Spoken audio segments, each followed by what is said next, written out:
Class 10th chemistry made easy में आप सबों का स्वागत है। क्लास 10th केमिस्ट्री का first chapter chemical reactions and equations, chapter का ओवरऑल व्यू आज हम लोग करेंगे। इस चैप्टर में कौन कौन से टॉपिक पढ़ने हैं इसकी जानकारी नटशेल में लेंगे। चैप्टर को शुरू करने से पहले 9th क्लास का एक टॉपिक मैटर को हम लोग समझने की कोशिश करते हैं। How will we define matter? Dear students, any substance that we see in our day-to-day life, that we observe, that we feel is matter. जो लोग डे टू डे लाइफ में देख रहे होते हैं, चौक होता है, पेन होता है, टेबल, चेयर, बुक्स, हमारा मोबाइल, सब मैटर है। लेकिन अगर उसे डिफाइन करना हो तो we will remember 4 points. What are the 4 points? Any substance that occupies space, जो स्थान घेरता हो। आपका कॉपी, आपका बुक, नोटबुक जगह घेर रहा होता है। पानी, air, any substance that occupies space that has mass. Now it should be remembered that we will not say weight. Mass and weight, these two are two different things. यहां पर हम लोग मास बोलेंगे। और दैट ऑफर्स रेजिस्टेंस, जो प्रतिरोध उत्पन्न करता हो, जो रुकावट उत्पन्न करता हो। हम अगर यहां से गुजरे, आगे में कोई बेंच हो तो हमें आगे जाने से वो रोकेगा। बेंच मैटर हुआ, it is offering resistance and that can be felt by one or more of our senses. We can see or we can feel it. So summarizingly, any substance that occupies space, possesses mass, offers resistance and can be felt by one or more of our senses is known as matter. Now, matter witness 2 types of changes. Matter में 2 प्रकार के changes होते हैं, physical change और chemical change. ये physical change क्या होता है, केमिकल चेंज क्या होता है, उसको थोड़ा समझने की कोशिश करते हैं। First is physical change. Physical change ऐसा चेंज होता है जिसमें मैटर का सिर्फ और सिर्फ फिजिकल स्टेट ही चेंज होता है, उसके केमिकल कंपोजिशन में कोई चेंज नहीं होता है। एक एग्जांपल देखते हैं। मान लिया जाए 100 ग्राम्स ऑफ आइस लेते हैं। आइस को हम हीट करते हैं, वो फिर ट्रांसफॉर्म हो जाता है 100 ग्राम्स ऑफ वाटर। और अगर उसको फर्दर हीट करें तो वह 100 ग्राम ऑफ वेपर में ट्रांसफॉर्म हो जाएगा। Now ice, water, vapour. Ice is in solid state, water is in liquid state, vapor in gaseous state. इनमें सिर्फ और सिर्फ इनका फिजिकल स्टेट चेंज किया। पहले सॉलिड था, फिर लिक्विड था, फिर गैस हुआ, लेकिन है तो वह H2O ही, है तो वह वाटर ही। मतलब इसके केमिकल कंपोजिशन में कोई चेंज नहीं हुआ। Thus, physical change involves only in the physical state of the matter, no change in the chemical composition of that particular matter. Next is no new substance is formed. कोई नया चीज नहीं बना। ये भी तो वाटर है, ये भी तो वाटर है, ये भी तो वाटर है, कोई नया चीज नहीं बना।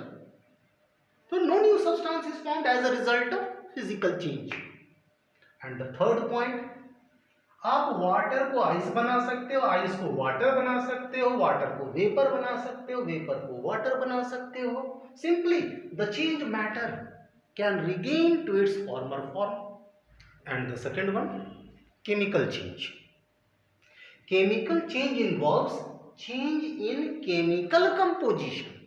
फिजिकल चेंज में देखिए सिर्फ और सिर्फ फिजिकल स्टेट में चेंज हो रहा है, उसके केमिकल कंपोजिशन मतलब वह कौन कौन से, वह कंपाउंड कौन कौन से एलिमेंट का बना है, वह मॉलिक्यूल कौन कौन से एटम्स का बना है, वो कंपोजिशन में वहाँ कोई चेंज नहीं हो रहा था.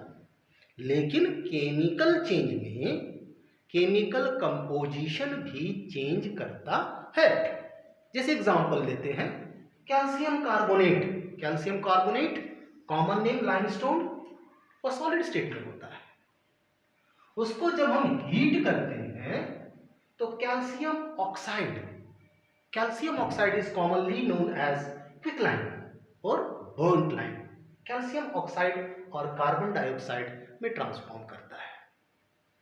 Now calcium carbonate is in solid state, calcium oxide is in solid state, carbon dioxide is in gaseous state.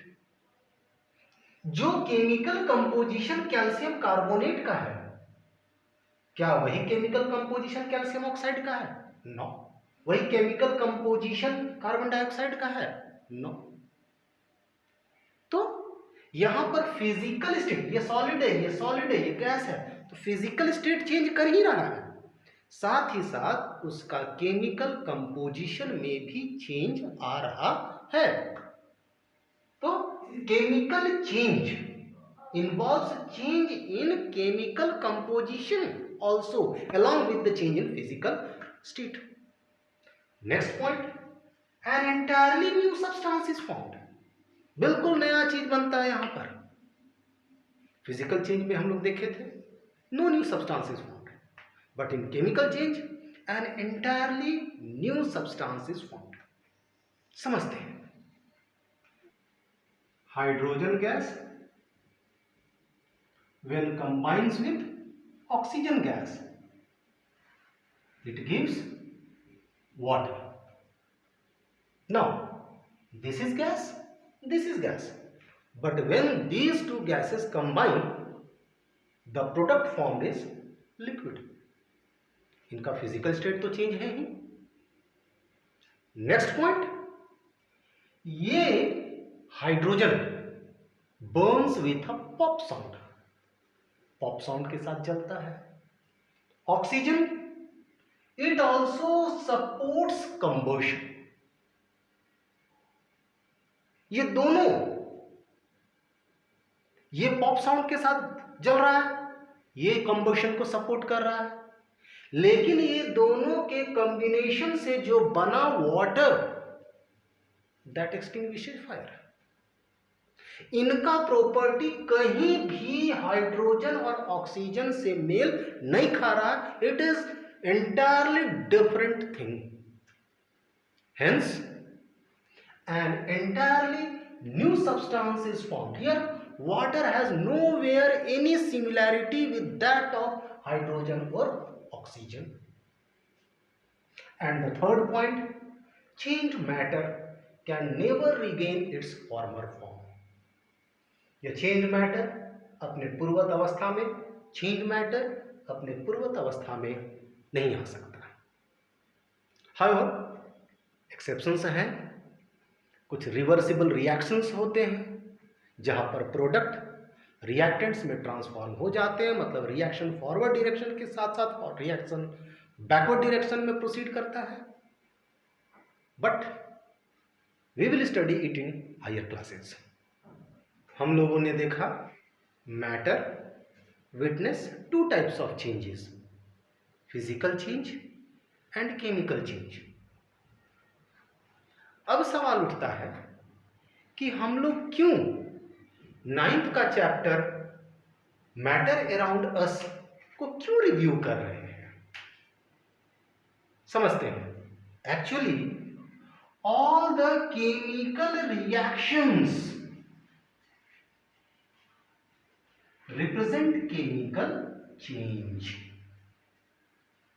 जितने भी केमिकल रिएक्शंस हैं वह सभी केमिकल चेंज के उदाहरण हैं और हमारा चैप्टर का क्या नाम है? Chemical reactions. हम उम्मीद करेंगे इतने डिस्कशन के बाद इतनी बात समझ में आ गई कि chemical reactions are examples of chemical change. Now all the chemical reactions are example of chemical changes। ये केमिकल रिएक्शंस होते कहाँ हैं? आप घरों में दूध को दही बनते हुए देखा होगा, लोहा जंग खा रहा होता है, रस्टिंग ऑफ आयरन। ये घरों में जो हो रहे हैं प्रक्रियाएं ढेर सारे, all these are examples of chemical changes. Also laboratory में हम लोग केमिकल रिएक्शंस कराते हैं अंडर कंट्रोल्ड कंडीशंस। तो ये सारे रिएक्शंस नेचर में भी होते हैं, लैबोरेटरी में भी होते हैं। लेकिन जब इन रिएक्शंस को हम लोग अपने कॉपी में रिप्रेजेंट करते हैं तो दैट इज केमिकल इक्वेशन। तो the representation of chemical reaction is chemical equation. तो हमें इस चैप्टर में पढ़ना है chemical reactions and chemical equations. चलिए, हेडिंग समझने के बाद इस पूरे चैप्टर में हमें कौन कौन से टॉपिक्स पढ़ने हैं उनको एक बार ओवरव्यू करते हैं। सबसे पहले हम लोग पढ़ेंगे कैरेक्टरिस्टिक्स ऑफ केमिकल रिएक्शन। क्या क्या केमिकल रिएक्शंस की विशेषताएं हैं, कैसे हम लोग पहचान सुनिश्चित करेंगे कि वह केमिकल रिएक्शन हो रहा या हो चुका है। Next, how to write a chemical reaction.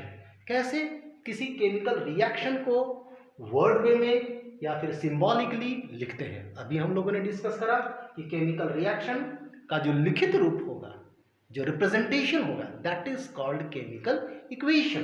तो वह केमिकल इक्वेशन सिंप्लीफाइड फॉर्म में word equation, next symbolic equation, ये कैसे हम लोग लिखते हैं उसको हम लोग देखेंगे। नेक्स्ट, उस इक्वेशन को हम कैसे बैलेंस करते हैं। केमिकल इक्वेशन में रिएक्टेंट्स और प्रोडक्ट्स होते हैं। रिएक्टेंट्स में नंबर ऑफ एटम्स जितने होते हैं उतने प्रोडक्ट्स में भी नंबर ऑफ एटम्स होते हैं। Such a equation is called balanced chemical equation. या बैलेंस कैसे करते हैं उस चीज को हम लोगों को देखना है। Next, what are the informations conveyed by a chemical equation. एक केमिकल इक्वेशन क्या क्या जानकारी देता है और कैसे एक केमिकल इक्वेशन को हम और से और हम अधिक से अधिक इंफॉर्मेटिव बनाएं, उसके बारे में पढ़ेंगे।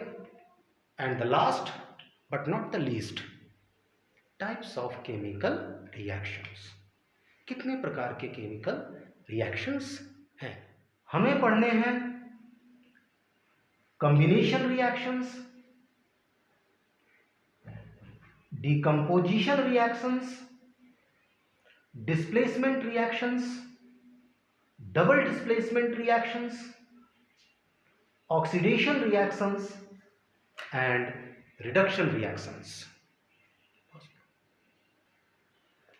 इन सभी टॉपिक्स को एक एक करके हम लोग नेक्स्ट वीडियो में स्टडी करेंगे, समझने की कोशिश करेंगे।